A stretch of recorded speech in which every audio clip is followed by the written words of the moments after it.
I've recently been properly learning how to play chess, and last night I got my dad onto chess.com so I could play against him. This is very exciting because we used to play a lot when I was a kid, and he's really good at chess, actually. And so I'm looking forward to opportunities to play against him. So I just want to show you this game because it's very exciting. So he starts as white, he does the king's pawn. Very nice opening. I decide to mirror it. Quite often I'm actually doing the Sicilian opening, but I did that in another game, so I wanted to do something different here. So I go ahead with that. He brings out a knight, very normal. I can see that he's threatening this pawn here, so I bring a pawn for protection. Very normal stuff. He does his bishop here, and I'm not quite sure at this point why. I kind of see that he's looking at this knight, but I think I figured out if he takes the knight, I'll just take with the rook, and that's all good. So I bring out a knight for development. He starts to move this pawn forward. I don't think there's any immediate danger at this moment, so I move this bishop here. I don't really know why. I think I'm kind of lining up, pinning this pawn against the king, but he does a very typical move, which is to threaten this bishop, so I have to move back in here. So I'm still looking at the king, but now there's two pawns in the way. It's not very good.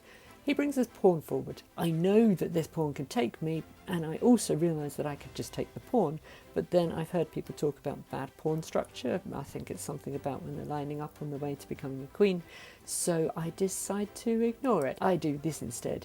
I think I'm opening up a space for my bishop, maybe, or maybe the queen can move, or the king if necessary, so he takes with the pawn, and I think about taking back with this one, but then realise that actually the knight can take it, and I'm really pleased with this because this is developing the knight and it is opening up the possibility for castling.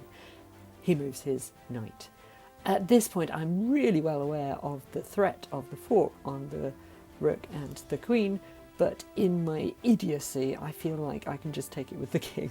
I don't notice the bishop looking there, so I make the worst move possible and I take that pawn with that knight, and immediately doing so realise he can just take me back with his knight, but no, he is beset with his plan to do the fork.